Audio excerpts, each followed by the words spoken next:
How to install Avast Antivirus on Windows 10. Installing the Avast Antivirus app is very simple.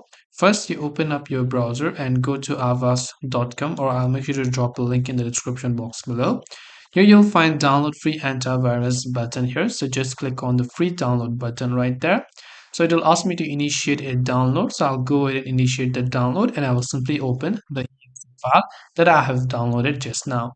So once you open the exe file, you will see Avast Free Antivirus starting and so on. You'll see starting setup and so on. And after you've done this, you have to choose a folder location where you want to install it. You can click on the customize button to choose what you want and what you don't want over here. Then after that, you can just click on the install button, and then the install process for this will be successfully started. So this way you should be able to install Avast Free Antivirus program, or whether it is Windows 10 or 11, it doesn't really matter.